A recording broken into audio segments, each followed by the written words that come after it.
The Sports Ball Stuff podcast is brought to you by The Goddamn Sauce. Go to thegdsauce.com for details to order all the sauces to replace your ordinary condiments. Pulpery Media presents Sports Ball Stuff with your hosts, Brock and Ben. This is where we discuss the major sports stories that intrigue us and the little stories that enrage us. Our soul snatched. It's a kick in the dick, yeah. It is what they call Or a header in the dick. How about a that? smash and grab, as it were. Man, like They looked good. I They didn't looked- watch the match. Whole watched match they extended looked highlights. good, and it was like I kept thinking like it was going to go the other way. Like Leeds was so close. It was the soccer gods No. have to give us one. Yep. Right. Yep. And it was like never came, and then Fulham gets the the chaos corner. There's a reason that they tell you, just put it in the box. Right. Just put it in the box. There's a reason for that. That's why set pieces, corner kicks, it couldn't have been. But to be Like, if you tried to do that, 100 times, just normal, like, I'm not going to try to head it in, but just that ball's not going to. No, I mean it's a 1 in a million. Like, everybody's not going to miss it, and everybody's not going to be in the exact same line. Like, it's correct. Just, it was. I hate this fucking term. It was a perfect storm. Right. Yeah. It was. And you add that into brutal. like you don't. I mean, like they're trying to make sure that like we either get into there's no extra time, but it's like you're playing for a point on the road at that point. Absolutely. So it's like just get the ball away from the goal, and it just everything goes wrong. I hate hanging on to a lead. I get it, especially on the road in the Premier League against a team that you're probably going to be fighting with at the bottom of the table. Let's be realistic. So losing that point sucked. Although I will say this is that, and we know, I mean, whether it's Premier League, Championship, Serie A, whatever, like, I'm fine with this happening early in the season. Yeah, because you've got 30-something games to make up. We have for. time to make it Yes. up. And after, thankfully, being out of the Carabao Cup and not sending off a bunch of players on international break, particularly the new signings. Yeah, exactly. And one of them played. Correct. And they played the past 2 weeks. Go ahead. And they were particularly, mid-table team. Yeah. Good on the press. Like I've been saying that for And that's like I think that would be particularly for me the one that you can point to the difference between the Premier League and the Championship. Yeah. Is that Championship you put that much pressure on goal, one of them's going in. Premier League, that's what separates it. Is that you could? I mean, they had over close to 60%. That's what I'm trying to get possession. More shots on goal, and none of them went in. And well, here's the thing that I've always said: you have got to take your chances. Yeah. Like no shit, but even if it's in like the Premier League, I've got 6 shots and 5 are on goal. But no, like if I've got 2 yards of space, right? Yeah. Even if you think shot, it's impossible, take it. I'll show you the 5 goals in the Juventus match, and every single one of them was a golazo from outside the 18. Yeah. Every single one of them. Sure. The only one that wasn't, the ball went across, it got straight out of the air, back into the center, straight out of the air, into the goal. Well, and the thing, Leeds, for the most part, I mean, even with the new signings, they're built for that. I mean, sure, like either take the shot from outside the box or get in, and as soon as you even have a tiny window, kick the fuck out of it. Yeah, just get it across goal. And like dudes like Aronson, Peru, new signings and stuff like that. Chaos in front of the goal. Dan James. Yeah, chaos in front of the goal. Which is what should work for the team. Which is what we do Noto and Dan James like to cut inside, Yeah. which is fine if you're going to take the shot. I don't know. I don't know how tall the new guy is, the new striker. But He's pretty tall. But with Bamford, you had a focal point. Yeah. Peru drops for the ball. Right, yeah. Like he'll come short, play through me, not What- to me. He'll do that. Well, he likes his feet better than his head. Correct. Yeah.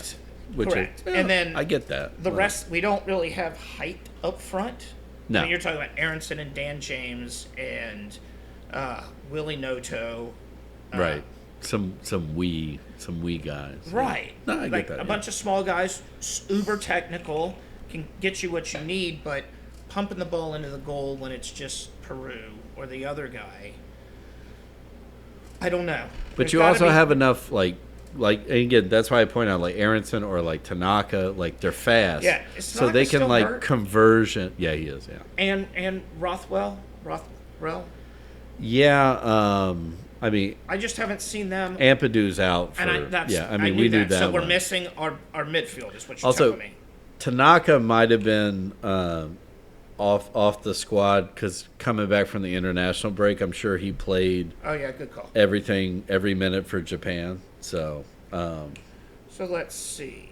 I mean, Aronson came back. Okafor and then Calvert-Lewin. Yeah, Aronson, Stash, Ampadu played. Longstaff. who is it? Who's the one out? Not so it's not Ampadu. It's Tanaka and Roth, whatever his name is. yeah. Dan James, Wilfred, did Harrison play at all? No, I don't He wasn't remember even- Harrison. He Yeah, wasn't even on. On the- Oh yeah, yeah. no, he was. He came in as a sub in the 68th minute. yeah. Okay. And then Rondon, Goodmanson, Bogle, and Sturrock. We got Sturrock playing outside. That's a little. Yeah. I get the whole Swiss Army knife thing, but like you can't put Sturrock on the outside. Well, the thing is he's is not that a winger, but I guess if he's we playing a didn't get- 4-3-3, We didn't get beat in a normal defensive structure. We got beat on a set piece. So I mean, I guess again, you're on the road. I get it, and you're out right after the international break. I get it. So, But that's what I like it's about. just it's frustrating that a draw would have been so. Oh, I know. Yeah, I mean, yeah, 1 point would have been beautiful because I mean, Right after the international keep break. everything kind of where it is. Right. Yeah. But Plus what I do like Champions League- about Champions League starts this week, by the way. I love about Farka too is that it almost seems like he takes an approach like a baseball manager. Yeah. Like oh, I need to get this guy going, so like either like let me move him up and down the lineup, like Like my dad always said. yeah. In basketball, if you're cold, you shoot till you're hot. Yeah. And if you're hot, you shoot Shoot. till you're cold. Hey. There you Yeah. go. But he's which could also be the downfall of Farka is that he tries too hard to find get some guys mojo Well, I mean, going. I think right now, with the international break and the injuries we have in the middle of the park, and okay. we still have signings that And need he's not uber stubborn, I guess, which is a good thing, like Bielsa. I mean, he's not a normal German. Let's just say that. Right. Yeah. He seems to be flexible, which, to your point, Yeah. with who he's playing where, Yeah. and even formation, it seems like, but I'll have to do like some deep dive into that. So yeah, it's early. What are we? 4 matches in? 3 Yeah, matches no. in, And we're still and you've played. we're two- not at the very bottom yet. No, so. we're right outside the relegation, but it's more because of goal differential because we lost 5-0. Yeah. You should have just packed that bitch in after the second goal. Right. And just On the road. prevent defense Yep. the whole time. Yep. Yep. Don't. Yeah. So what- You're not going to go out there. So what happened in this Adobe d'Italia? I love. We left you 5 minutes. That's plenty. All right. Here, I'll just go the score line. Ready? Juventus 1, draw 1-1. All right. Juventus 2, enter 2-2. Enter 3-2. Okay. Yeah. And then Juventus 3-3, and then a goal in the 91st minute. Every single goal was a golazo. I swear to Christ. The kid who scored the winner was a. So it was like not a defensive. stalemate. No. It was. Every single goal was a perfect goal. Like, straight up. So, the first goal, So it was. ball gets knocked around. So you're saying it's the purest form of Italian soccer Correct. that you've seen in Here's a long the first while. goal. McKinney slide tackles somebody. The ball goes to Locatelli. He toe pokes it to the back post. Woo. Bremer, center back, Right. in the air, kicks it back across goal, and then our other defensive player takes it out of the air for a goal. Perfect defense. You can't really fault that. Yeah. Inter's goal was a dude 18 yards out. We gave him 2 yards, and he scored a goal. You know? Put the ball on net. See what happens. Juventus' second goal was the same thing. Yildiz got the ball, and he turned this guy so brilliantly. So he had the ball's coming to him at his back, and he just dropped his shoulder and let the ball continue to run, and then followed it. Ooh. Took 2 steps, goal. It was like, oh my fucking god. And then Inter's goal was the same guy who scored the first goal. The ball came out, and this motherfucker full volley out of the air into the side netting. And I'm like, man, what the fuck is going on You in can't this even game? be mad about No! it. Like, The announcers are like, I can't go, well, you fucked up. No, it's like, okay, who thinks this guy's going to, like, one-touch volley it from right, yeah. 20 In midair, yeah. 20 meters away. The fuck? And then the next goal was a corner kick. And you're at that point, you're watching a soccer fan's wet dream happen. The announcer goes, and a guy that I follow on Twitter was like, man, that's awesome. I would have loved to have been a neutral watching that game. Right, yeah. But it sucked being a Juventus fan, and it did. When they went up 3-2, my soul left my body. Because we're at home, too. I was like, no. Right.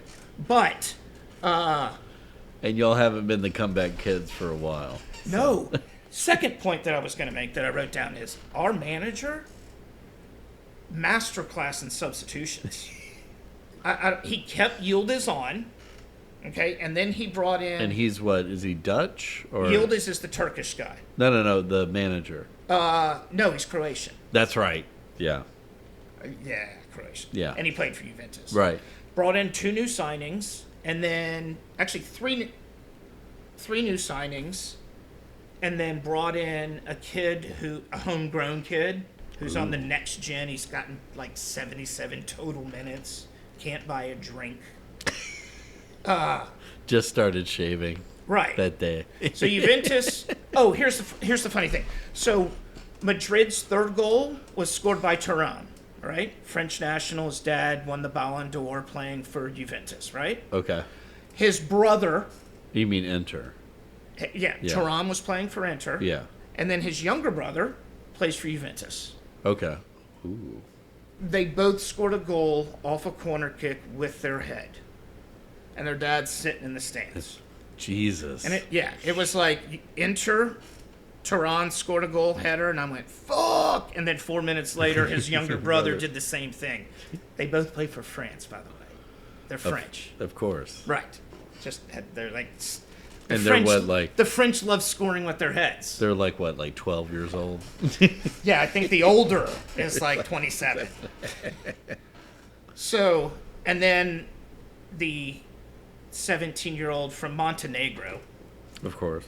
I mean, yeah, the football hotbed of the world. He's the next gen kid who's been with us forever. Gets the ball. I don't know how far he was. I might have been closer than the goal than he was. And he takes one touch, and I see him lining up, and I'm like, what are you doing? Yeah, don't Nope. do it. Don't do it. Don't do Nope. it. Perfect shot. Upper 90, 91st minute, and I fell off the couch, and I woke up my daughter, who was semi not feeling well, on the couch, and my wife jumped. The following segment has been brought to you by The Goddamn Sauce. Go to thegdsauce.com for details to order all the sauces to replace your ordinary condiments.